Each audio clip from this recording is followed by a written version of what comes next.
सो हे one आप लोग का बहुत-बहुत स्वागत है आपके अपने यूट्यूब चैनल स्टडी पॉइंट राह में। तो गाइज़ आप लोगों के लिए मैं आरपीएफ कांस्टेबल का प्रीवियस ईयर सेट लेकर आई हूँ गाइज़, जो आप सभी स्टूडेंट के लिए बहुत ज़्यादा इंपॉर्टेंट होने वाला है। और आप सभी से यही रिक्वेस्ट है कि प्लीज़ वीडियो को एंड तक ज़रूर देखिए एंड कोशिश करिए नोट बनाने का, क्योंकि गाइज़ नोट बहुत ज़्यादा इंपॉर्टेंट होता है। तो आप सभी से यही रिक्वेस्ट है कि प्लीज़ नोट बनाइए एंड मोस्ट इंपॉर्टेंट चीज़ है रिवीजन करिए। तो रिवीजन आप तभी कर पाएँगे जब आप खुद से चीज़ों को नोट करेंगे। तो चलिए इस वीडियो को एंड तक ज़रूर देखिएगा गाइस, क्योंकि ये आपका प्रीवियस ईयर सेट है, तो ये आपके लिए बहुत ज़्यादा हेल्पफुल होने वाला है। तो चलिए आज के सेशन को स्टार्ट करते हैं और आज का हमारा आरपीएफ का जो सेट चलेगा गाइस, वो आपको ध्यान रखना है। आज का हमारा आरपीएफ का सेट 4 चलेगा, ये आपको ध्यान रखना है। तो चलिए आज के सेशन को स्टार्ट करते हैं और आज का हमारा पहला प्रश्न है, क्वेश्चन नंबर 1 है। क्वेश्चन नंबर 1 हमसे कह रहा है कि भारत का सबसे बड़ा राष्ट्रीय उद्यान कौन-सा है? तो आपके ऑप्शन है, option A Jim Corbett national park, option B Hemis राष्ट्रीय नेशनल पार्क, या option C Betla national park, या ऑप्शन डी बांदीपुर राष्ट्रीय उद्यान। तो गाइस मोस्ट इंपॉर्टेंट है, बताइए भारत का सबसे बड़ा राष्ट्रीय उद्यान कौन सा है, ये आपको बताना है गाइस। तो इसका जो करेक्ट आंसर होगा वो होगा आपका हेमिस राष्ट्रीय उद्यान। जो है ये भारत का सबसे बड़ा राष्ट्रीय उद्यान है, तो ऑप्शन बी हमारा करेक्ट आंसर हो जाएगा। ये आपको ध्यान रखना है, ठीक है। उसके बाद अगर हम बात करते हैं गाइस, सबसे पहले हम बात करते हैं जिम कार्बोनेट। अगर हम बात करें कि जिम कार्बोनेट जो है ये आपका कहाँ है गाइस, तो ये आपको ध्यान रखना है। जिम कार्बोनेट जो है ये आपके उत्तराखंड में है, जो आप सभी को पता होगा। और याद रखिएगा सबसे पुराना राष्ट्रीय उद्यान कौन सा है गाइस, तो याद रखिएगा ये जो है जिम कार्बोनेट जो है ये जो है सबसे पुराना राष्ट्रीय उद्यान है, ये भी आपको ध्यान रखना है। अगर हम बात करें सबसे प्राचीन राष्ट्रीय उद्यान आपका कौन सा है, तो जिम कार्बोनेट, जो कि आपके उत्तराखंड में है। और यहाँ से आपको जो है एक प्रश्न और देखने को मिल सकता है, जो कि आपसे पूछा जाएगा कि जो है जिम कार्बोनेट नेशनल पार्क की जो है आपसे पूछा जाएगा इसकी जो है स्थापना कब हुई है गाइस, तो ये जो है स्थापना किस राज्य में है, ये सारे पॉइंट आपको नोट करने हैं। तो याद रखिएगा अगर हम बात करें इसकी स्थापना जो है जिम कार्बोनेट की ये कब हुई है, तो ये आपको ध्यान रखना है। इसकी स्थापना हुई है 1996 में, जो है इसकी स्थापना हुई है, ये आपको ध्यान रखना है। इसकी स्थापना कब हुई है, तो ये आपको ध्यान रखना है। इसकी स्थापना जो है 1996 में जो है इसकी स्थापना हुई है, ये भी आपको ध्यान रखना है, ठीक है। उसके बाद है गाइस आपका जो है हेमिस राष्ट्रीय उद्यान। हेमिस राष्ट्रीय उद्यान के बारे में अगर हम बात करें, तो गाइस इसमें हम सबसे पहले हम बात करेंगे इसकी स्थापना। तो गाइस बताइए कि हेमिस राष्ट्रीय उद्यान की जो है ये स्थापना कब हुई थी गाइस, जो कि आपका जो है ये आपको ध्यान रखना है। ये जो है भारत का सबसे बड़ा राष्ट्रीय उद्यान है, तो इसकी स्थापना हुई थी गाइस 1981 में, ठीक है। ये आपको ध्यान रखना है। इसकी स्थापना कब हुई थी गाइस, तो ये आपको ध्यान रखना है 1981 में जो है इसकी स्थापना हुई थी, ये आपको ध्यान रखना है। उसके बाद जो है नेक्स्ट पॉइंट आपको याद रखना है कि आपका हेमिस राष्ट्रीय उद्यान जो है किस राज्य में है, तो याद रखिएगा हेमिस राष्ट्रीय उद्यान जो है ये आपका लद्दाख में है, ये आपको ध्यान रखना है। यानी कि भारत का सबसे बड़ा राष्ट्रीय उद्यान जो है ये आपका किस राज्य में गए, तो ये आपको ध्यान रखना है लद्दाख में है। उसके बाद अगर हम बात करें गाइस, ये आपको ध्यान रखना है कि ये जो है सबसे ज़्यादा किस लिए प्रसिद्ध है? ये भी पूछा जाता है, ये भी बहुत इम्पोर्टेंट है। तो याद रखिएगा अगर हम बात करें, ये सबसे ज़्यादा किस लिए प्रसिद्ध है गाइस, तो ये आपको ध्यान रखना है। जो हिम तेंदुए है ना, हिमेश राष्ट्रीय उद्यान जो है गाइस, याद रखिएगा जो हिम तेंदुए हैं, उनके लिए ये बहुत ज़्यादा प्रसिद्ध है। तो आप ये लिख लीजिएगा, जो आपका जो हिमेश राष्ट्रीय उद्यान है, हेम तेंदुए के लिए जो है गाइस याद रखिएगा, हेम तेंदुए के लिए जो है गाइस याद रखिएगा, हेम तेंदुए के लिए जो है ये बहुत ज़्यादा प्रसिद्ध है। तो याद रखिएगा हेम तेंदुए के लिए जो है ये प्रसिद्ध है, ये आपको ध्यान रखना है। और बहुत इम्पोर्टेंट है, ये आपको ध्यान रखना है, ठीक है। हेम तेंदुए के लिए प्रसिद्ध है, ये आपको ध्यान रखना है। उसके बाद जो है गाइस, चलिए नेक्स्ट पॉइंट की तरफ चलते हैं। तो आपको जो है एक पॉइंट और याद रखिएगा कि ये जो है हिमीस राष्ट्रीय उद्यान जो है, ये भारत का एकमात्र ऐसा राष्ट्रीय उद्यान है जो हिमालय के उत्तर में स्थित है। तो ये भी पॉइंट आप लिख लीजिएगा, जो हिमीस राष्ट्रीय उद्यान है गाइस, तो ये आप ध्यान रखिएगा। ये जो है आप लिख लीजिएगा, ये भारत का एकमात्र राष्ट्रीय उद्यान है, ये आपको ध्यान रखना है। ये भारत का एकमात्र राष्ट्रीय उद्यान है गाइस, याद रखिएगा, जो हिमालय के उत्तर में स्थित है, ठीक है। याद रखिएगा एकमात्र उद्यान है गाइस, याद रखिएगा। मैं यहाँ पे जो शॉर्ट में लिख देती हूँ, तो ये आप ध्यान रखिएगा। भारत का एकमात्र राष्ट्रीय उद्यान है, जो याद रखिएगा, जो आपको याद रखना है हिमालय के किस साइड स्थित है गाइस, तो ये आपको ध्यान रखना है। जो है हिमालय के जो है गाइस, याद रखिएगा हिमालय के उत्तर में स्थित है, ये आपको ध्यान रखना है। और ये पूछा जाता है कि भारत का सबसे बड़ा राष्ट्रीय उद्यान जो है ये हिमालय के किस साइड स्थित है, तो ये आपको पूछा जा सकता है, तो ये आपके लिए इंपॉर्टेंट होगा। तो याद रखिएगा भारत का एकमात्र राष्ट्रीय उद्यान जो हिमालय के उत्तर उत्तर में है गाइस, याद रखिएगा। और याद रखिएगा गाइस, ये जो है आपका हेमिस राष्ट्रीय उद्यान है, ये आपको ध्यान रखना है, ठीक है। उसके बाद आ जाते हैं गाइस, आपका जो है सबसे इंपॉर्टेंट बात करेंगे अब आपका Betla national park. Betla national park की अगर हम बात करें, तो ये आपका कहाँ है गाइस? तो याद रखिएगा बेतला नेशनल पार्क जो है ये आपका झारखंड में है गाइस, ये आपको ध्यान रखना है। अगर हम राज्य की बात करें तो ये आपको ध्यान रखना है कि बेतला नेशनल पार्क जो है ये झारखंड में, ये आपको ध्यान रखना है। उसके बाद अगर हम इसकी स्थापना की बात करें गाइस तो याद रखिएगा बेतला नेशनल पार्क की जो है स्थापना भी पूछा जाता है, तो राज्य और स्थापना बहुत इंपॉर्टेंट होता है, तो याद रखिएगा। अगर हम बात करें बेतला नेशनल पार्क की स्थापना जो है ये कब हुई? 1986 में जो है गाइस, याद रखिएगा 1986 में जो है गाइस, याद रखिएगा बेतला नेशनल पार्क की जो है स्थापना कब हुई है गाइस? तो ये आपको ध्यान रखना है 1986 में। अब आ जाते हैं गाइस आपका बांदीपुर राष्ट्रीय उद्यान। बांदीपुर राष्ट्रीय उद्यान जो है ये आपका कहाँ है गाइस? तो ये आपको ध्यान रखना है बांदीपुर राष्ट्रीय उद्यान है, जो कि आपका जो है कर्नाटक में, ये आपको ध्यान रखना है। बांदीपुर राष्ट्रीय उद्यान जो है ये आपका कहाँ है गाइस? तो ये आपको ध्यान रखना है ये कर्नाटक में है। उसके अलावा अगर हम बात करें इसकी स्थापना जो है ये कहाँ कब हुई है गाइस? तो ये आपको ध्यान रखना है ये जो है कर्नाटक में राष्ट्रीय उद्यान है आपका बांदीपुर। इसकी स्थापना की अगर हम बात करें तो 1974 में जो है इसकी स्थापना हुई है, ये आपको ध्यान रखना है, ठीक है। चलिए नेक्स्ट क्वेश्चन की तरफ। अगला क्वेश्चन हमारा क्वेश्चन नंबर 2 है गाइस। क्वेश्चन नंबर 2 कह रहा है कि अंतर्ग्रहण भोजन में पाए जाने वाले प्रोटीन को पचाने में कौन सा एंजाइम मदद करता है? तो आपके ऑप्शन है, option A pepsin, option B rennin, option C trypsin या option D lipase. So guys इसका जो करेक्ट आंसर होगा वो होगा option A is the correct answer. जो अंतर्ग्रहण भोजन होते हैं उसमें जो पाए जाने वाले जो प्रोटीन होते हैं ना, उसे पचाने में जो है ये कौन करता है मदद? तो पेप्सिन मदद करता है, ये आपको ध्यान रखना है, ठीक है। उसके बाद जो है गाइस याद रखिएगा अगर हम बात करें रेनिन की, तो याद रखिएगा दूध को पचाने में जो है ये कौन मदद करता है? कौन सा एंजाइम मदद करता है गाइस? तो ये आपको ध्यान रखना है। दूध को पचाने में कौन मदद करता है गाइस? तो ये आपको ध्यान रखना है। दूध को पचाने में जो है ये कौन मदद करता है गाइस? तो ये आपको ध्यान रखना है। दूध को पचाने में मदद करता है ये आपका कौन सा एंजाइम मदद करता है गाइस? तो याद रखिएगा रेनिन, ठीक है। उसके बाद अगर हम बात करते हैं ट्रिप्सिन, ट्रिप्सिन की आपको याद रखना है, ये भी बहुत इंपॉर्टेंट है, तो याद रखिएगा प्रोटीन को पचाने में कौन-सा मदद करता है गाइस? तो ये आपको ध्यान रखना है। अगर हम बात करें गाइस, ये आपको ध्यान रखना है कि प्रोटीन को पचाने में कौन-सा एंजाइम मदद करता है गाइस? तो ये आपको ध्यान रखना है। प्रोटीन को पचाने में जो है गाइस याद रखिएगा, प्रोटीन को पचाने में कौन-सा एंजाइम मदद करता है? तो ये आपको ध्यान रखना है। प्रोटीन को पचाने में मदद करता है आपका ट्रिप्सिन जो है गाइस, याद रखिएगा प्रोटीन को पचाने में मदद करता है। उसके अलावा अगर हम बात करते हैं गाइस आपका लाइपेज, लाइपेज आपको ध्यान रखना है, ये भी बहुत इंपॉर्टेंट है, तो याद रखिएगा ये जो है ये आपको क्या करता है? ये आपको ध्यान रखना है वसा को पचाने में जो है ये कौन करता है गाइस? ये आपको ध्यान रखना है वसा, यानी कि जो है इसे वसा को क्या कहते हैं? वसा को हम फैट भी कहते हैं, ये आपको ध्यान रखना है। तो याद रखिएगा वसा को पचाने में कौन सा एंजाइम मदद करता है? तो याद रखिएगा वसा को पचाने में मदद करता है, जो कि लाइपेज जो है गाइस याद रखिएगा वसा को पचाने में मदद करता है, ये आपको ध्यान रखना है, ठीक है। लाइपेज जो है गाइस याद रखिएगा ये वसा को पचाने में मदद करता है, ये आपको ध्यान रखना है। अब बात करते हैं गाइस कि जो आपका जो है लाइपेज एंजाइम जो है, यहाँ से एक प्रश्न बहुत बार पूछा जाता है कि जो आपका लाइपेज एंजाइम जो है ये निर्मित कहाँ होता है? ये जो है बहुत बार पूछा जाता है गाइस, तो ये आपको ध्यान रखना है। अगर हम बात करते हैं गाइस कि आपका जो है लाइपेज एंजाइम जो है ये निर्मित कहाँ होता है गाइस, तो ये आपको ध्यान रखना है। ये जो होता है ये आपको ध्यान रखना है, ये अग्नाशय में निर्मित होता है, ये आपको ध्यान रखना है। ये आपका जो है ये कहाँ निर्मित होता है गाइस, तो ये आपको ध्यान रखना है, ये जो है आपका अग्नाशय में निर्मित होता है। उसके अलावा आपको ध्यान रखना है ये जो है आपका मुंह में निर्मित होता है, ये आपको ध्यान रखना है। ये जो है कहाँ निर्मित होता है? अग्नाशय में होता है, मुंह में होता है। उसके अलावा अगर हम बात करें गाइस तो याद रखिएगा अमाशय, ठीक है। अग्नाशय में होता है, मुंह में होता है गाइस याद रखिएगा, और अमाशय में जो है गाइस याद रखिएगा ये निर्मित होता है, ये आपको ध्यान रखना है, ठीक है। चलिए नेक्स्ट क्वेश्चन की तरफ। अगला क्वेश्चन हमारा क्वेश्चन नंबर 3 है गाइस। क्वेश्चन नंबर 3 हमसे कह रहा है कि पैरा ओलंपिक खेल की शुरुआत कब हुई थी? तो आपके ऑप्शन है 1965 में, ऑप्शन बी 1962 में, ऑप्शन सी 1960 में या ऑप्शन डी 1956 में। सो गाइस इसका जो करेक्ट आंसर होगा वो होगा option C is the correct answer. Para Olympic खेल की शुरुआत जो है ये कब हुई थी?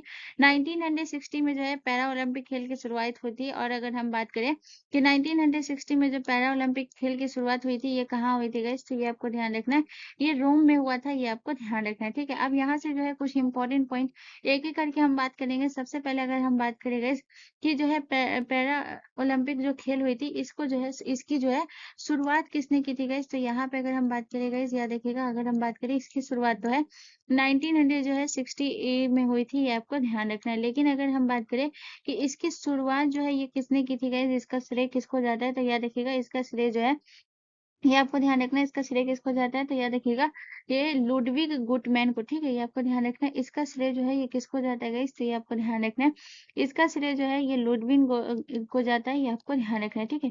तो ये आप लिख लीजिएगा, ये कभी-कभी पूछा जाता है, तो ये इंपॉर्टेंट हो सकता है, तो ये आपको ध्यान रखना है। इसका श्रेय जो है ये किसको जाता है गाइस? तो ये आपको ध्यान रखना है लुडविग लुडविग गुटमैन को जो है गाइस याद रखिएगा, इसी ने जो है इसका शुरुआत किया है, ये आपको ध्यान रखना है। लुडविग गुटमैन जो है इसकी शुरुआत की है, ये आपको ध्यान रखना है। उसके बाद अगर हम बात करें गाइस, तो ये आपको ध्यान रखना है पैरा ओलंपिक खेल जो है गाइस याद रखिएगा हर 4 साल में जो है, ये आपको ध्यान रखना है पैरा ओलंपिक खेल जो है गाइस याद रखिएगा हर 4 साल में जो है गाइस याद रखिएगा हर 4 साल में जो है आयोजित होता है, ये आपको ध्यान रखना है। ये जो है ये आपको ध्यान रखना है पैरा ओलंपिक खेल जो है गाइस याद रखिएगा हर 4 साल में जो है ये आयोजित होता है, ये भी आपको ध्यान रखना है, ठीक है? तो ये आपका दूसरा पॉइंट हो गया, ये हर 4 साल में आयोजित होता है, ये आपको ध्यान रखना है। उसके बाद अगर हम बात करें गाइस पैरा ओलंपिक खेल की, तो याद रखिएगा इसमें जो है अगर हम बात करें कि इसका जो है गाइस याद रखिएगा पदक जीतने वाली की अगर हम बात करें, ये आपको ध्यान रखना है कि आपको याद रखना है कि जो है पदक जीतने वाले पहले भारतीय, ठीक है? आपको ध्यान रखना है। तो याद रखिएगा अगर हम बात करें इसमें जो है आपको याद रखना है पहली महिला, ठीक है? किसने जो है पहला ओलंपिक में जो है पहली जो है महिला बनी थी, जिसने पदक जीता था पहली महिला, और याद रखिएगा पहली महिला के बारे में बात करेंगे। और उसके बाद याद रखिएगा पहले जो है गाइस याद रखिएगा पहली महिला, और जो है गाइस याद रखिएगा पहले जो है पहले पुरुष के बारे में हम बात करेंगे कि इन दोनों में से कौन पहले पुरुष थे, ये आपको ध्यान रखना है। पहले पुरुष थे गाइस, ये आपको ध्यान रखना है जिन्होंने पदक जीता था। तो पहली महिला की अगर हम बात करें तो वो कौन थी गाइस, तो ये आपको ध्यान रखना है। पहली महिला की बात करें तो याद रखिएगा वो थी आपकी दीपा मलिक थी, ये आपको ध्यान रखना है। पहली महिला में आपके कौन थी गाइस, तो ये आपको ध्यान रखना है। पहली महिला में जो है दीपा मलिक थी गाइस, ये आपको ध्यान रखना है, जिन्होंने जो है ये पहली भारतीय महिला, ठीक है? आपको ध्यान रखना है। तो यहाँ पे जो है पहली भारतीय महिला और पहले भारतीय पुरुष लिख लीजिएगा। तो याद रखिएगा यहाँ पे जो है आप लिख लीजिएगा पहली भारतीय महिला, ठीक है? आप इससे आपको कंफ्यूजन क्लियर रहेगा, तो यहाँ पे आप लिख लीजिएगा कि पहली जो भारतीय महिला जो है गाइस याद रखिएगा, ये आपको ध्यान रखना है। अगर हम बात करें कि पहली भारतीय महिला जो है गाइस याद रखिएगा पहली भारतीय महिला जो है, ये आपको ध्यान रखना है। पहली भारतीय महिला जो है गाइस याद रखिएगा ये जो है याद रखिएगा दीपा मलिक है। और याद रखिएगा जो है पहले भारतीय पुरुष जो है गाइस याद रखिएगा, अगर हम बात करें गाइस यहाँ पे जो है ये दोनों आपको याद रखना है, क्योंकि ये दोनों बहुत बार एग्जाम में पूछा जाता है, तो ये आपको ध्यान रखना है। और पहले भारतीय पुरुष जो है ये कौन है गाइस, तो याद रखिएगा ये है पहले भारतीय पुरुष जो है ये है मुरलीकांत, ये आपको ध्यान रखना है। ये जो है पहले भारतीय पुरुष जो है ये कौन है गाइस, तो याद रखिएगा पहले भारतीय पुरुष जो है गाइस याद रखिएगा मुरलीकांत है, ठीक है? ये आपको ध्यान रखना है। अगर हम बात करें गाइस दीपा मलिक ने जो है ये कौन सा पदक दीपा मलिक ने जो है ये कौन-सा पदक जीता है गाइस, तो ये आपको ध्यान रखना है। मलिक ने जो है गाइस याद रखिएगा, इन्होंने जो है रजत पदक जीता था, ये आपको ध्यान रखना है। ये आपको ध्यान रखना है इन्होंने कौन-सा रजत पदक जीता था। और याद रखिएगा मुरलीकांत जो है गाइस याद रखिएगा इन्होंने जो है कौन-सा पदक जीता था गाइस, तो याद रखिएगा इन्होंने जो है गोल्ड पदक जीता था, ये आपको ध्यान रखना है, ठीक है?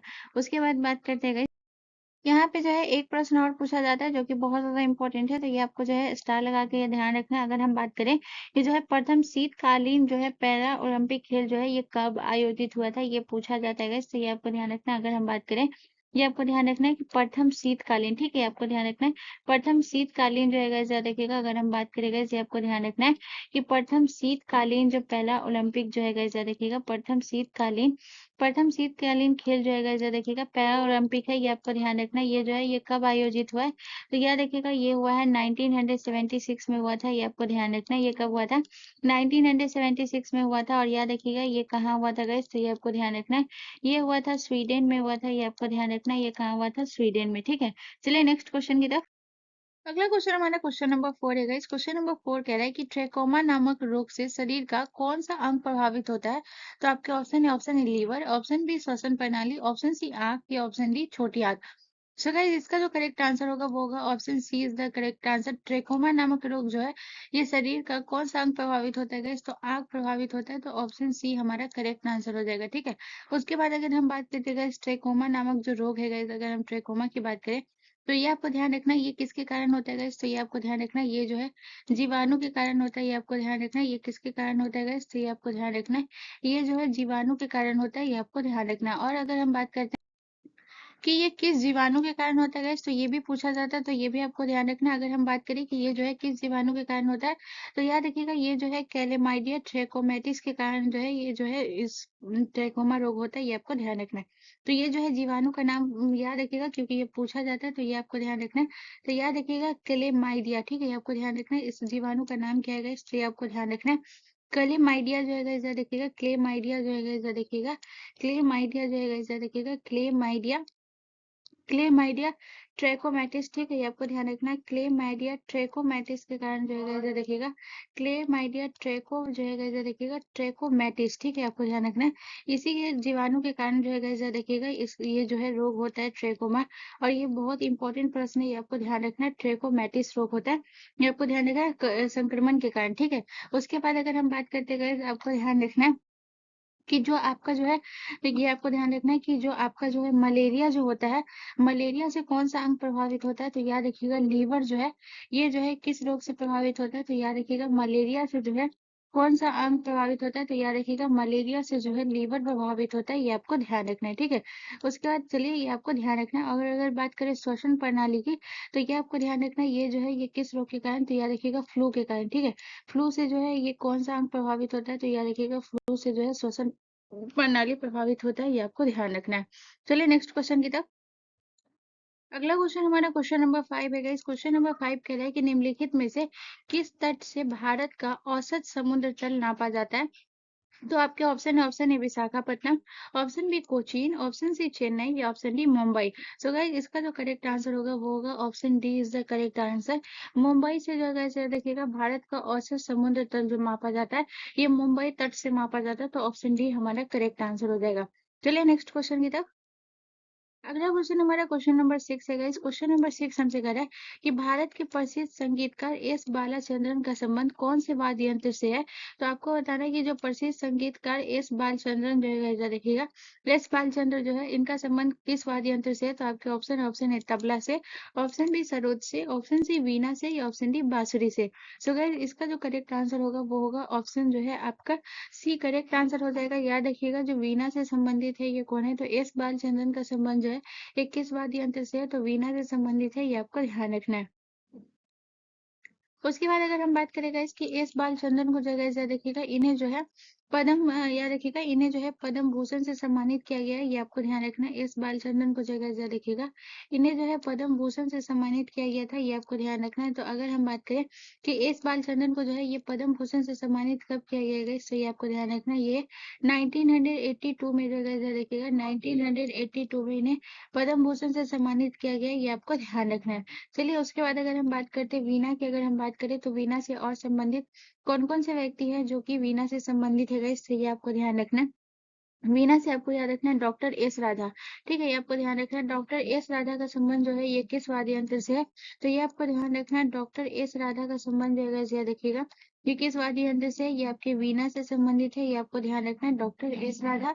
उसके अलावा अगर हम बात करें गाइस तो आपको ध्यान रखना है जो आपका जो है असद अली खान, असद अली खान जो है ये किस वाद्य यंत्र से संबंधित है गाइस, तो ये आपको ध्यान रखना है। असद अली खान जो है ये आपको ध्यान रखना है, असद अली खान जो है ये किस वाद्य यंत्र से संबंधित है? तो ये आपको ध्यान रखना है। असद अली खान जो है गाइस यहाँ देखिएगा ये आपके जो है वीणा से संबंधित है, ये आपको ध्यान रखना है, ठीक है। उसके बाद अगर हम बात करें गाइस तो आपको ध्यान रखना है आपके जो है बांसुरी, बांसुरी से संबंधित कौन है? तो याद रखिएगा पन्ना लाल घोष का संबंध जो है ये किस वाद्य यंत्र से है गाइस, तो ये आपको ध्यान रखना है। पन्ना लाल घोष का संबंध जो है गाइस याद रखिएगा पन्ना लाल घोष का संबंध जो है ये किस वाद्य यंत्र से, तो ये बांसुरी से, ये आपको ध्यान रखना है। उसके बाद अगर हम बात करें गाइस तो याद रखिएगा हरिप्रसाद चौरसिया, हरिप्रसाद चौरसिया का संबंध जो है ये किस वाद्य यंत्र से है, तो ये आपको ध्यान रखना है। हरिप्रसाद चौरसिया, ठीक है, ये आपको ध्यान रखना है। हरिप्रसाद चौरसिया का जो संबंध है जो गाइस ये देखिएगा ये जो है किस वाद्य यंत्र से गए, तो ये आपको ध्यान रखना है। ये है आपके बांसुरी से है, ये भी आपको ध्यान रखना है, ठीक है। उसके बाद आ जाते हैं गाइस तबला, तबला से सबसे प्रसिद्ध नाम जो कि आप सभी को पता होगा जाकिर हुसैन। जाकिर हुसैन जो है देखिएगा किस वाद्य यंत्र से संबंधित है गाइस, तो ये आपको ध्यान रखना है। जाकिर हुसैन जो है ये आपके तबला से संबंधित है, ये आपको ध्यान रखना है, ठीक है। चलिए नेक्स्ट क्वेश्चन की तरफ चलते हैं गाइस। अगला क्वेश्चन हमारा क्वेश्चन नंबर 7 है गाइस। क्वेश्चन नंबर 7 कह रहा है कि कावड़ी अट्टम लोक नृत्य निम्नलिखित में से किस राज्य से संबंधित है? तो आपके ऑप्शन ऑप्शन है तमिलनाडु से, ऑप्शन बी गोवा से, ऑप्शन सी असम से या ऑप्शन डी झारखंड से। तो गाइस इसका जो करेक्ट आंसर होगा वो होगा आपका जो है तमिलनाडु से संबंधित है, तो ऑप्शन ए हमारा करेक्ट आंसर हो जाएगा। अगर हम तमिलनाडु के लोक नृत्य की बात करें गाइस, तो यहाँ पे आपको ध्यान रखना, अगर हम तमिलनाडु की बात करें तो याद रखिएगा आपका जो है क्वाटम क्वाटम जो है ये किस राज्य का लोक नृत्य है गाइस, तो ये आपको ध्यान रखना है। क्वाटम, ठीक है, आपको ध्यान रखना है। क्वाटम जो है ये किस राज्य का लोक नृत्य है गाइस, तो ये आपको ध्यान रखना है। क्वाटम जो है ये आपके तमिलनाडु का है, ये आपको ध्यान रखना है, ठीक है, क्वाटम हो गया। इसके अलावा अगर हम बात करें गाइस, तो ये आपको ध्यान रखना है, आपका जो है आपको याद रखना है, जो आपका कुम्मी कुम्मी जो है ये किस राज्य का हो गया गाइस, तो ये आपको ध्यान रखना है, कुम्मी जो है गाइस जो देखिएगा ये आपके तमिलनाडु का हो गया। उसके अलावा अगर हम बात करें गाइस गोवा, गोवा में अगर हम बात करें गाइस, गोवा का जो लोक नृत्य है उसमें सबसे पहले आपको याद रखना है, जो ये आपका जो है ढालू ढालू जो है ये किस राज्य का लोक नृत्य है गाइस, तो ये आपको ध्यान रखना है। ढालू जो है ये गोवा का है, ये आपको ध्यान रखना है। इसके अलावा अगर हम बात करें तो कुणबी कुणबी जो है ये किस राज्य का लोक नृत्य है गाइस, तो ये आपको ध्यान रखना है। कुणबी जो है गाइस जरा देखिएगा ये आपके जो है गाइस जरा देखिएगा ये आपके गोवा का है। इसके अलावा अगर हम बात करें तो फुगड़ी जो है ये आपके किस राज्य का लोक नृत्य है गाइस, तो ये आपको ध्यान रखना है। फुगड़ी जो है ये भी आपके गोवा का लोक नृत्य है, ये आपको ध्यान रखना है। अब आ जाते हैं गाइस असम की तरफ। असम की अगर हम बात करें गाइस तो आपको ध्यान रखना है बिहू। बिहू जो है ये किस राज्य का लोक नृत्य है गाइस, तो ये आपको ध्यान रखना है। बिहू जो है ये असम का है। इसके अलावा अगर हम बात करें बिहू हो गया। इसके अलावा अगर हम बात करें गाइस आपको ध्यान रखना है बिछुआ। बिछुआ जो है गाइस जरा देखिएगा ये किस राज्य का लोक नृत्य हो गया गाइस, तो ये आपको ध्यान रखना है। बिछुआ जो है ये असम का हो गया, ये आपको ध्यान रखना है। इसके अलावा अगर हम बात करें तो आपको याद रखना है गाइस अंकिया नाट। अंकिया नाट जो है ये किस राज्य का हो गया गाइस, तो ये आपको ध्यान रखना है। अंकिया नाट जो है गाइस याद रखिएगा अंकिया नाट जो है ये किस राज्य का हो गया गाइस, तो ये आपको ध्यान रखना है। ये आपके असम का हो गया, ये आपको ध्यान रखना है। और याद रखिएगा आपका जो है सबसे इम्पोर्टेंट रहेगा जरा देखिएगा आपका नट पूजा। नट पूजा आपके परीक्षा में पूछा गया था, तो ये आपको ध्यान रखना है। नट पूजा, नट पूजा जो है ये किस राज्य का लोक नृत्य हो गया गाइस, तो ये आपको ध्यान रखना है। ये जो है आपके असम का हो गया। अब आ जाते हैं गाइस झारखंड। झारखंड भी बहुत इंपॉर्टेंट है, याद रखिएगा। तो सबसे पहले आपको याद रखना है पाइका। पाइका जो है ये किस राज्य का लोक नृत्य हो गया गाइस, तो ये आपको ध्यान रखना है। पाइका जो है ये झारखंड का लोक नृत्य हो गया। इसके अलावा अगर हम बात करें तो पाइका हो गया। इसके बाद अगर हम बात करें गाइस आपको याद रखना है सरहुल। सरहुल जो है ये किस राज्य का हो गया गाइस, तो ये आपको ध्यान रखना है। सरहुल जो है ये भी आपके झारखंड का हो गया, ये आपको ध्यान रखना है। उसके अलावा अगर हम बात करें तो आपको याद रखना है फिरकल। फिरकल जो है ये किस राज्य का लोक नृत्य हो गया गाइस, तो ये आपको ध्यान रखना है। फिरकल जो है ये झारखंड का हो गया, ये भी आपको ध्यान रखना है, ठीक है। चलिए नेक्स्ट क्वेश्चन की तरफ चलते हैं। अगला क्वेश्चन हमारा क्वेश्चन नंबर 8 है गाइस। क्वेश्चन नंबर 8 हमसे कह रहा है कि कुल्लू घाटी किस राज्य में स्थित है, तो आपके ऑप्शन ऑप्शन है हिमाचल प्रदेश में, ऑप्शन बी महाराष्ट्र में, ऑप्शन सी मध्य प्रदेश में या ऑप्शन डी राजस्थान में। तो गाइस इसका जो करेक्ट आंसर है वो है option A is the correct answer. Kullu घाटी जो है ये आपका किस राज्य में स्थित है गाइस, तो याद रखिएगा ये आपका जो है हिमाचल प्रदेश में। और याद रखिएगा किस नदी के किनारे बसा हुआ है, तो याद रखिएगा ब्यास नदी के किनारे है, ये भी आपको ध्यान रखना है। तो एक प्रश्न याद रखिएगा कि कुल्लू घाटी जो है ये किस नदी के किनारे गाइस, तो याद रखिएगा ये जो है आपको याद रखना है कि कुल्लू जो घाटी है गाइस देखिएगा व्यास नदी के किनारे स्थित है, ये आपको ध्यान रखना है, ठीक है। और याद रखिएगा ये हिमाचल प्रदेश में है, ये आपको ध्यान रखना है, ठीक है। व्यास नदी के किनारे जो है स्थित है, ये आपको ध्यान रखना है। चलिए नेक्स्ट क्वेश्चन की तरफ। अगला क्वेश्चन हमारा क्वेश्चन नंबर 9 है गाइस। क्वेश्चन नंबर 9 हमसे कह रहा है कि मेघालय की गारो जनजातियों के बीच सबसे लोकप्रिय त्योहार जो है ये कौन सा है, तो आपके ऑप्शन ऑप्शन है हॉर्नबिल महोत्सव, ऑप्शन बी नुआखाई महोत्सव, ऑप्शन सी वांगलो महोत्सव या ऑप्शन डी त्रिशूल पूरम महोत्सव। सो गाइस याद रखिएगा ये जो है ऑप्शन सी आपका करेक्ट आंसर हो जाएगा। मेघालय का जो है ये आपका वांगला फेस्टिवल है, ये आपको ध्यान रखना है, जिसे हम जो है ये देखिएगा 100 ड्रामों का फेस्टिवल भी कहते हैं गाइस, याद रखिएगा। जिसे हम क्या कहते हैं गाइस, ये आपको ध्यान रखना है। इसे जो है हम याद रखिएगा, इसे जो है हम 100 ड्रामों का जो है गाइस याद रखिएगा, इसे जो है हम 100 ड्रामों का जो है त्योहार कहते हैं, ये आपको ध्यान रखना है, ठीक है। इसे जो है 100 ड्रामों का जो है त्योहार कहते हैं, ये आपको ध्यान रखना है। ये आपको ध्यान रखना है, ठीक है। उसके बाद अगर हम बात करते हैं गाइस, ये आपको ध्यान रखना है कि अगर हम बात करें त्रिशूलपुरम, त्रिशूलपुरम जो है ये आपका कहाँ का है गाइस, ये आपको ध्यान रखना है, ये आपका केरल का है, ये आपको ध्यान रखना है। याद रखिएगा ये जो है आपके केरल का है। और याद रखिएगा त्रिशूलपुरम जो है गाइस याद रखिएगा ये मंदिर महोत्सव है, ठीक है, ये आपको ध्यान रखना है। त्रिशूलपुरम जो है गाइस याद रखिएगा ये आपको ध्यान रखना है, ये जो है मंदिर महोत्सव है, ये आपको ध्यान रखना है, यानी ये मंदिर में होता है, ये आपको ध्यान रखना है, ठीक है। त्रिशूलपुरम जो है गाइस याद रखिएगा ये मंदिर महोत्सव है, ये आपको ध्यान रखना है। उसके बाद अगर हम बात करते हैं नुआखाई, नुआखाई जो है गाइस याद रखिएगा, ये आपका जो है ओडिशा का फेस्टिवल है, ये आपको ध्यान रखना है। नुआखाई जो है ये आपके ओडिशा का फेस्टिवल है, ये आपको ध्यान रखना है, ठीक है। उसके अलावा अगर हम बात करते हैं गाइस आपका जो है हॉर्नबिल महोत्सव, हॉर्नबिल महोत्सव जो है गाइस याद रखिएगा, ये आपका कहाँ का फेस्टिवल है, तो याद रखिएगा ये जो है आपके नागालैंड का है, ये आपको ध्यान रखना है। हॉर्नबिल महोत्सव जो है गाइस याद रखिएगा, ये नागालैंड का है, ये आपको ध्यान रखना है। और याद रखिएगा हॉर्नबिल महोत्सव ही है गाइस याद रखिएगा, 1 से लेके 10 दिन तक जो है मनाया जाया जाता है, ये आपको ध्यान रखना है। 1 से लेकर 10 दिन तक मनाया जाता है, ये आपको ध्यान रखना है, ठीक है। चलिए नेक्स्ट क्वेश्चन की तरफ। अगला क्वेश्चन हमारा क्वेश्चन नंबर 10 है गाइस। क्वेश्चन नंबर 10 हमसे कह रहा है कि निम्नलिखित में से किस भारतीय अभिनेत्री की आत्मकथा अनफिनिश्ड है, ये आपको बताना है। तो बताइए किस भारतीय अभिनेत्री की जो आत्मकथा है वो अनफिनिश्ड है। तो आपके ऑप्शन है Waheeda Rehman, option B Priyanka Chopra, option C Asha Parekh या option D Deepika Padukone. So guys इसका जो करेक्ट आंसर होगा वो होगा option B is the correct answer. Priyanka Chopra जो है गाइस याद रखिएगा, इनकी ही आत्मकथा है, ये आपको ध्यान रखना है, अनफिनिश्ड है, ये आपको ध्यान रखना है। प्रियंका चोपड़ा के रिलेटेड अगर हम कुछ इंपॉर्टेंट पॉइंट की बात करें गाइस तो याद रखिएगा, याद रखिएगा सबसे पहले अगर हम बात करें तो जो अनफिनिश्ड है गाइस याद रखिएगा, ये जो है 2021 में लिखी गई थी, ये फिल्म जो ये जो आत्मकथा है गाइस याद रखिएगा, ये 2021 में लिखी गई थी आत्मकथा।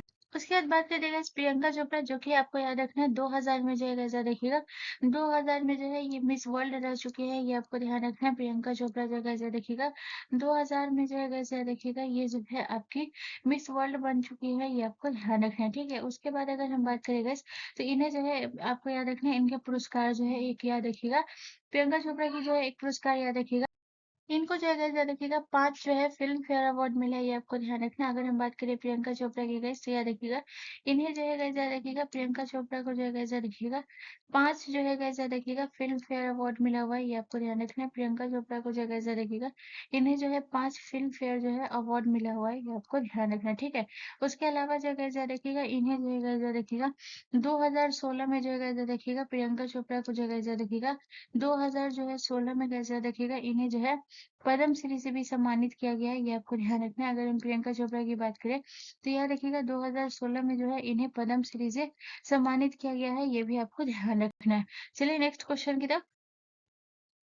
अगला क्वेश्चन हमारा क्वेश्चन नंबर 11 है गाइस। क्वेश्चन नंबर 11 कह रहा है कि निम्नलिखित में से दूध का पीएच मान कितना होता है। तो आपके ऑप्शन है, ऑप्शन ए 7.35 से 7.45 तक, option B 7 point, option C 6.5 से 6.7 तक, ऑप्शन डी 5.6। तो गाइस इसका जो करेक्ट आंसर होता है वो है option C is the correct answer, जो है आपका 6.5 से 6.7 तक दूध का पीएच मान होता है, ये आपको ध्यान रखना है। उसके अलावा अगर हम बात करें गाइस तो आपका 7.35 या फिर 7.45, कहीं-कहीं पे आपको सिर्फ 7 ही दिया रहेगा गाइस, तो ये भी आपको ध्यान रखना है। तो ये जो है आपके किसका पीएच हो गया गाइस, ये आपको ध्यान रखना है। रक्त का पीएच मान कितना होता है गाइस, तो ये आपको ध्यान रखना है। अगर हम बात करें रक्त का पीएच जो है ये कितना होता है गाइस, तो ये आपको ध्यान रखना है। रक्त का पीएच का मान जो है ये आपको ध्यान रखना है, ये जो है आपका जो होता है 7.35 से 7.45 होता है, ये आपको ध्यान रखना है। उसके अलावा अगर हम बात करें तो शुद्ध जल का पीएच मान जो है ये कितना होता है गाइस, तो ये आपको ध्यान रखना है। अगर हम बात करें कि शुद्ध जल का पीएच मान जो है ये कितना होता है गाइस, तो ये आपको ध्यान रखना है। शुद्ध जल का पीएच मान जो है ये 7 होता है, ये आपको ध्यान रखना है। और उसके बाद अगर हम बात करते हैं गाइस, आपका जो है 5.6 जो है गाइस याद रखिएगा, ये जो है आपके अम्लीय वर्षा का जो है गाइस याद रखिएगा, ये जो है आपको ध्यान रखना है। ये जो है आपका अम्लीय वर्षा का पीएच मान कितना होता है गाइस, तो ये आपको ध्यान रखना है। अम्लीय वर्षा का पीएच मान जो है ये 5.6 होता है, कहीं कहीं पे आपको सिर्फ 5 दिया रहेगा, तो ये आपको अप्रोक्सीमेटली इतना रहेगा या फिर सिर्फ 5 रहेगा, तो कंफ्यूज नहीं होइएगा, इसीलिए मैं आपको ऐसे लिखा रही हूँ कि कहीं अगर मैं 5 दे देती हूँ और अगर आपको प्रश्न में 5.6 देखने को मिलता तो वहाँ पे कन्फ्यूज़न हो जाता है, इसलिए मैं आपको एक्यूरेट बता रही हूँ कि अम्लीय वर्षा का पीएच मान 5.6 होता है, लेकिन जो है गाइस याद रखिएगा कहीं-कहीं पे जो है आपको सिर्फ 5 ही दिया रहता है, ये भी आपको ध्यान रखना है, ठीक है? चलिए नेक्स्ट क्वेश्चन की तरफ। अगला क्वेश्चन हमारा क्वेश्चन नंबर 12 है गाइस। क्वेश्चन नंबर 12 हमसे कह रहा है कि गुप्त वंश के किस शासक ने महाधिराज की उपाधि धारण की थी। तो आपको बता रहा है कि गुप्त वंश का कौन सा शासक है जिसने जो है गाइस देखिएगा महाधिराज की उपाधि धारण की थी। तो गाइस इसका जो करेक्ट आंसर होगा वो होगा आपका जो है ऑप्शन बी सी जो है करेक्ट आंसर हो जाएगा। चंद्रगुप्त प्रथम जो है गाइस देखिएगा महाधिराज की उपाधि धारण की थी, तो ऑप्शन सी हमारा करेक्ट आंसर हो जाएगा। उसके अलावा अगर हम बात करें गाइस तो ये आपको ध्यान रखना है। अगर हम बात करें कि चंद्रगुप्त चंद्रगुप्त प्रथम का जो है गाइस देखिएगा, अगर हम शासन काल की बात करें गाइस, तो ये जो है शासन काल बहुत इंपॉर्टेंट होता है। तो शासन काल बहुत बार पूछा जाता है, कभी कभी मिलान करने के लिए भी दे देता है।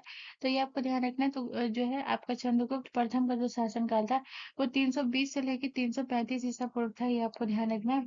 उनका जो शासन काल था 320 से लेकर 300 जो है 35 ईसा पूर्व तक जो था गाइस रखिएगा। ये जो है आपको ध्यान रखना है, ये जो है चंद्रगुप्त प्रथम का शासनकाल था। उसके अलावा अगर हम बात करें गाइस, विक्रमादित्य की उपाधि जो है ये किसने धारण की थी गाइस, तो ये आपको ध्यान रखना है। विक्रमादित्य की उपाधि जो है गाइस देखिएगा, विक्रमादित्य की उपाधि जो है ये किसने की थी गाइस, तो ये आपको ध्यान रखना है। विक्रमादित्य की उपाधि जो है ये आपको ध्यान रखना है, चंद्रगुप्त द्वितीय ने की थी। ये आपको ध्यान रखना है, ठीक है, विक्रमादित्य की उपाधि। उसके बाद याद रखिएगा गाइस, ये आपको ध्यान रखना है, ये जो है गुप्त वंश का पहला शासक था। ये आपको ध्यान रखना। अगर हम बात करें चंद्रगुप्त प्रथम की, तो याद रखिएगा गाइस, ये जो है आपको ध्यान रखना है, गुप्त वंश का पहला शासक कौन था गाइस, तो ये आपको ध्यान रखना है। गुप्त वंश का पहला शासक जो था गाइस याद रखिएगा, गुप्त वंश का पहला शासक कौन था गाइस, तो याद रखिएगा, ये जो है आपका चंद्रगुप्त द्वितीय था। ये आपको ध्यान रखना है, जिसने जो है गाइस याद रखिएगा, गुप्त वंश का पहला शासक था, जिसने जो है विक्रमादित्य की उपाधि धारण की थी। ये आपको ध्यान रखना है, ठीक है। उसके बाद अगर हम बात करें समुद्रगुप्त की, तो याद रखिएगा, इसे जो है आपको याद रखना है, भारत का नेपोलियन जो है, ये किसे कहा जाता है गाइस, तो ये आपको ध्यान रखना है, भारत का नेपोलियन जो है गाइस याद रखिएगा, भारत का नेपोलियन जो है ये किसे कहा जाता है गाइस, तो ये आपको ध्यान रखना है, भारत का नेपोलियन जो है ये समुद्रगुप्त को कहा जाता है। ये आपको ध्यान रखना है, भारत का नेपोलियन जो है ये किसे कहा जाता है, समुद्रगुप्त को, ठीक है। उसके बाद आ जाते हैं गाइस आपका श्रीगुप्त। श्रीगुप्त जो है गाइस ये भी ध्यान रखिएगा, श्रीगुप्त की अगर हम बात करें तो ये गुप्त वंश का संस्थापक था। ये आपको ध्यान रखना है। अगर हम श्रीगुप्त की बात करें गाइस, तो ये आपको ध्यान रखना है, श्रीगुप्त जो है गाइस देखिएगा, गुप्त वंश का जो है गाइस देखिएगा, गुप्त वंश का संस्थापक था आपका जो है गाइस देखिएगा, श्रीगुप्त जो है ये गुप्त वंश का संस्थापक था। ये भी आपको ध्यान रखना है, ठीक है। चलिए नेक्स्ट क्वेश्चन की तरफ चलते हैं। अगला क्वेश्चन हमारा क्वेश्चन नंबर 13 है गाइस। क्वेश्चन नंबर 13 कह रहा है कि भारत में सर्वप्रथम रेल किन स्टेशनों के मध्य चली थी, तो आपके ऑप्शन ऑप्शन है मुंबई से थाने तक, ऑप्शन बी मुंबई से थाने तक, या ऑप्शन सी मुंबई से दिल्ली तक, या ऑप्शन डी मुंबई से पुणे तक।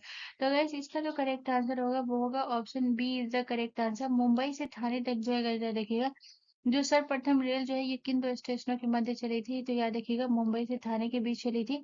उसके अलावा अगर हम बात करें गाइस, तो यहाँ से जो है आपको दो तीन पॉइंट याद रखना है। सबसे पहले ये ट्रेन जो है ये कब चली थी, तो 1863 में चली थी। ये आपको ध्यान रखना है। उस समय के जो है ब्रिटिश गवर्नर कौन थे गाइस, तो ये आपको ध्यान रखना है। उस समय जो थे ये आपको ध्यान रखना है, लॉर्ड डलहौजी जो है गाइस देखिएगा, उस समय जो है गवर्नर कौन थे गाइस, तो ये आपको ध्यान रखना है, लॉर्ड डलहौजी जो थे गाइस देखिएगा, ये जो है लॉर्ड डलहौजी जो थे उस समय जो है गवर्नर थे। ये आपको ध्यान रखना है। और जो है तीसरा पॉइंट आपको ख्याल रखना है गाइस कि जब ये ट्रेन चली थी तो ये कितने किलोमीटर चली थी, 34 किलोमीटर चली थी ये ट्रेन। ये भी आपको ध्यान रखना है, ठीक है। 34 किलोमीटर जो है ये ट्रेन चली थी, जो कि मुंबई से थाने के बीच चली थी। 34 किलोमीटर चली थी, ये भी आपको ध्यान रखना है, ठीक है। चलिए नेक्स्ट क्वेश्चन की तरफ चलते हैं। अगला क्वेश्चन हमारा क्वेश्चन नंबर 14 है। इस क्वेश्चन नंबर 14 हमसे कह रहा है कि निम्नलिखित में से स्थलीय ग्रह की पहचान करें। तो आपके ऑप्शन है अरुण, ऑप्शन बी शुक्र, ऑप्शन सी शनि, या ऑप्शन डी वरुण। तो गाइस इसका जो करेक्ट आंसर होगा वो होगा option B is the correct answer. स्थलीय ग्रह की पहचान जो है कि आपका कौन सा स्थलीय ग्रह है, तो याद रखिएगा शुक्र है। अगर हम बात करते हैं गाइस आपका जो है स्थलीय ग्रह की, अगर हम बात करें गाइस, तो ये आपको ध्यान रखना है, आपका जो है 4 स्थलीय ग्रह है। ये आपको ध्यान रखना है, ठीक है। तो जरूरी नहीं आपसे ऑप्शन में जो है शुक्र ही हो, यहाँ पे जो है ये चारों आपको ध्यान रखना है। ऑप्शन में आपसे कोई भी रख सकता है। तो याद रखिएगा जो आपका जो है कितने स्थलीय ग्रह है गाइस, तो याद रखिएगा आपका जो है 4 स्थलीय ग्रह है। ये आपको ध्यान रखना है। अगर हम बात करें 4 स्थलीय ग्रह आपका कौन कौन सा है गाइस, तो ये आपको ध्यान रखना है। पहला जो है ये आपको याद रखना है, ये जो है आपको कौन सा हो गया, तो पहला जो है गाइस याद रखिएगा आपका शुक्र जो है ये आपका स्थलीय ग्रह है। ये आपको ध्यान रखना है। उसके अलावा जो है दूसरा, अगर हम बात करें दूसरा जो है ये आपका कौन सा है, दूसरा जगह जो देखिएगा आपका बुध, बुध जो है ये भी आपका स्थलीय ग्रह है। ये आपको ध्यान रखना है। उसके अलावा अगर हम बात करें तीसरा, तीसरा जगह जो देखिएगा ये आपका पृथ्वी है गाइस। ये आपको ध्यान रखना है, पृथ्वी जो है ये भी आपका स्थलीय ग्रह है। और उसके बाद अगर हम चौथा बात करें गाइस, तो ये आपको ध्यान रखना है, ये आपका मंगल। तो याद रखिएगा ये 4 ग्रह है जो कि आपका स्थलीय है, बाकी अन्य गैस जो है ये आपका गैसीय है। ये आपको ध्यान रखना है, ठीक है। तो ये 4 ग्रह आपका स्थलीय है। चलिए नेक्स्ट क्वेश्चन की तरफ। अगला क्वेश्चन हमारा क्वेश्चन नंबर 15 है गाइस। क्वेश्चन नंबर 15 कह रहा है कि सपनों का वैज्ञानिक अध्ययन निम्नलिखित में से क्या कहलाता है? तो आपके ऑप्शन है, option A toxicology, option B mycology, option C taxonomy और या ऑप्शन डी और न्यूरोलॉजी। तो गाइस इसका जो करेक्ट आंसर होगा वो होगा आपका जो है option D is the correct answer. ये आपके सपनों का अध्ययन कहलाता है, ये आपको ध्यान रखना है। उसके बाद अगर हम बात करते हैं गाइस टॉक्सोलॉजी, टॉक्सोलॉजी में जो है ये क्या होता है गाइस, तो याद रखिएगा विष का अध्ययन जो है ये क्या कहलाता है गाइस, तो ये आपको ध्यान रखना है। अगर हम बात करें कि विष का अध्ययन जो है ये क्या कहलाता है गाइस, तो ये आपको ध्यान रखना है। विष का अध्ययन जो है ये टॉक्सिकोलॉजी कहलाता है, ये आपको ध्यान रखना है। ठीक है, टॉक्सिकोलॉजी में जो है ये किसका अध्ययन होता है गाइस, तो ये आपको ध्यान रखना है। विष का अध्ययन जो है ये टॉक्सिकोलॉजी कहलाता है, ये आपको ध्यान रखना है। उसके बाद अगर हम बात करते हैं माइकोलॉजी, माइकोलॉजी में जो गाइस याद रखिएगा कवकों का अध्ययन जो है ये क्या कहलाता है गाइस, ये आपको ध्यान रखना है। अगर हम बात करें कि कवकों का अध्ययन जो है ये क्या कहलाता है, तो ये आपको ध्यान रखना है। माइकोलॉजी में जो है ये कवकों का अध्ययन होता है, ये आपको ध्यान रखना है। माइकोलॉजी में जो है ये किसका अध्ययन होता है, तो ये आपको ध्यान रखना है कवकों का होता है। ठीक है, उसके बाद बात करते हैं गाइस टेक्सोनॉमी, टेक्सोनॉमी में जो है ये किसका अध्ययन होता है गाइस, तो ये आपको ध्यान रखना है। जैव विविधता का अध्ययन जो है ये क्या कहलाता है गाइस, तो ये आपको ध्यान रखना है जैव विविधता। ठीक है, ये आपको ध्यान रखना है। जैव विविधता का अध्ययन जो है गाइस याद रखिएगा, जैव विविधता का अध्ययन जो है गाइस याद रखिएगा, जैव विविधता का अध्ययन जो है ये क्या कहलाता है, तो याद रखिएगा जैव विविधता का अध्ययन जो है ये आपका टेक्सोनॉमी कहलाता है, ये आपको ध्यान रखना है। ठीक है, चलिए नेक्स्ट क्वेश्चन की तरफ। अगला क्वेश्चन हमारा क्वेश्चन नंबर 16 है गाइस। क्वेश्चन नंबर 16 कह रहा है कि आग बुझाने वाले संयंत्र में कार्बन डाइऑक्साइड किस अभिक्रिया में से पैदा होती है? तो आपके ऑप्शन है मार्बल चूर्ण तथा तनु हाइड्रोक्लोरिक अम्ल से, या ऑप्शन बी सोडियम बाइकार्बोनेट तथा तनु सल्फ्यूरिक अम्ल से, या ऑप्शन डी चूरी तक का पत्थर तथा तनिक सल्फ्यूरिक अम्ल से, या ऑप्शन डी मैग्नेसाइट तथा तनु हाइड्रोक्लोरिक अम्ल से। ठीक है, तो आग बुझाने वाले जो संयंत्र जो कार्बन डाइऑक्साइड से जो मतलब है किस अभिक्रिया से पैदा होती है, आपसे ये पूछ रहा है। थोड़ा सा याद रखिएगा, इसका जो करेक्ट आंसर हो जाएगा वो हो जाएगा आपका जो है ऑप्शन बी हमारा करेक्ट आंसर हो जाएगा गाइस। याद रखिएगा सोडियम बाइकार्बोनेट तथा तनु सल्फ्यूरिक अम्ल से जो है गाइस याद रखिएगा, ये आपको ध्यान रखना है। आग बुझाने वाला जो संयंत्र जो है ये पैदा होती है, ये आपको ध्यान रखना है। ठीक है, चलिए नेक्स्ट क्वेश्चन की तरफ चलते हैं हम। अगला क्वेश्चन हमारा क्वेश्चन नंबर 17 है गाइस। क्वेश्चन नंबर 17 हमसे कह रहा है कि निम्नलिखित में से किसने संख्या दर्शन की रचना की थी? तो आपको बताना है कि संख्या दर्शन की रचना जो है ये किसने की थी। तो आपके ऑप्शन है, option A Patanjali, option B Kapil, option C Kanad या option D Gautam. So guys इसका जो करेक्ट आंसर होगा वो होगा option B is the correct answer. Kapil ने जो है याद रखिएगा संख्या दर्शन की रचना की थी, ये आपको ध्यान रखना है। उसके बाद अगर हम बात करें पतंजलि, पतंजलि का आपको याद रखना है, इन्होंने जो है याद रखिएगा इन्होंने जो है योग दर्शन की रचना की थी, ये आपको ध्यान रखना है। इन्होंने जो है ये किसकी रचना की थी गाइस, तो ये आपको ध्यान रखना है योग दर्शन की रचना की थी, ये आपको ध्यान रखना है। ठीक है, उसके अलावा अगर हम बात करते हैं कनाद, कनाद ने जो है गाइस याद रखिएगा आपका जो है वैशेषिक दर्शन की रचना जो है ये किसने की थी गाइस, तो ये भी ध्यान रखिएगा। अगर हम बात करें गाइस कि कनाद ने जो है ये कौन सी रचना की इसकी रचना की है, तो याद रखिएगा वैशेषिक। ठीक है, आपको ध्यान रखना है वैशेषिक दर्शन की रचना जो है ये किसने की थी गाइस, तो ये आपको ध्यान रखना है कनाद ने की थी। और अगर हम बात करें गौतम, तो याद रखिएगा गौतम ने जो है न्याय दर्शन की रचना जो है ये किसने की थी गाइस, तो ये आपको ध्यान रखना है न्याय दर्शन की रचना जो है ये गौतम ने की थी, ये आपको ध्यान रखना है। न्याय दर्शन की रचना जो है ये किसने की थी, गौतम ने, ये आपको ध्यान रखना है। चलिए नेक्स्ट क्वेश्चन की तरफ।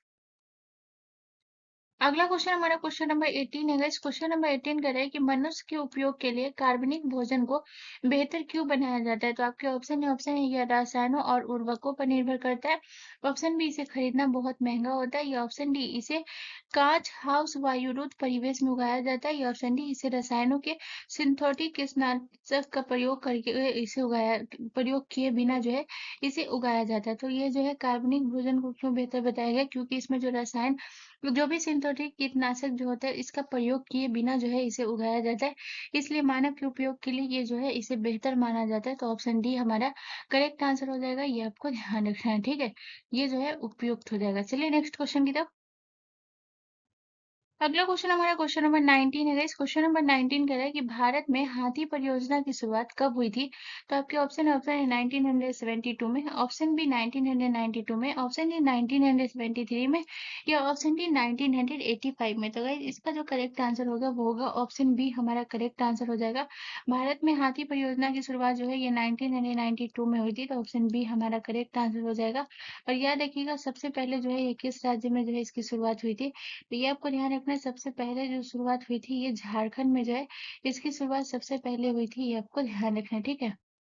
और अगर याद रखिएगा कभी-कभी जो है जिला भी पूछ लेता है, तो याद रखिएगा झारखंड के किस जिले से जो है इसकी शुरुआत हुई थी? तो याद रखिएगा झारखंड के जो है सिंहभूम से, ठीक है? ये आपको ध्यान रखना है। झारखंड के किस जिले से शुरुआत हुई थी? तो याद रखिएगा ये जो है सिंहभूमि जिले से जो है गाइस, याद रखिएगा झारखंड के जो है ये किस जिले से इसकी शुरुआत हुई थी? तो याद रखिएगा सिंहभूमि जिले से जो है इसकी शुरुआत हुई थी, ये आपको ध्यान रखना है, ठीक है? तो सिंहभूमि जिले से जो है गाइस, याद रखिएगा सिंहभूमि जिले से जो है गाइस, याद रखिएगा इसकी जो है शुरुआत हुई थी, बहुत इंपॉर्टेंट है, याद रखिएगा इसकी शुरुआत जो हुई थी ये आपको ध्यान रखना है, ठीक है? शुरुआत हुई थी ये आपको ध्यान रखना है। और कब हुई थी? 1992 में। चलिए नेक्स्ट क्वेश्चन की तरफ। अगला क्वेश्चन हमारा क्वेश्चन नंबर 20 है गाइस। क्वेश्चन नंबर 20 हमसे कह रहा है कि निम्नलिखित में से किसे केप कोमोरिन के नाम से भी जाना जाता है? तो आपके ऑप्शन ए कन्याकुमारी को, ऑप्शन बी गुजरात को, ऑप्शन सी कश्मीर को या ऑप्शन डी मिजोरम को। सो गाइस इसका जो करेक्ट आंसर होगा वो होगा option A is the correct answer. Kanyakumari को जो है ये केप कोमोरिन के नाम से भी जाना जाता है, ये आपको ध्यान रखना है। तो गाइस आपका जो आरपीएफ का सेट 4 है ये आपका यही कंप्लीट होता है। अगर आपको यहाँ से कोई भी कंफ्यूजन है तो आप मुझसे कमेंट करके ज़रूर पूछ सकते हैं, मैं उसका ज़रूर रिप्लाई करूंगी। And second cheese please guys please ये वीडियो अगर आपको थोड़ा सा भी हेल्पफुल रहा आपके लिए तो प्लीज़ गाइस प्लीज़ चैनल को ज़रूर सब्सक्राइब कर लीजिएगा एंड बेल आइकन पे ज़रूर क्लिक कर लीजिएगा। मिलते हैं नेक्स्ट वीडियो में गाइस, धन्यवाद।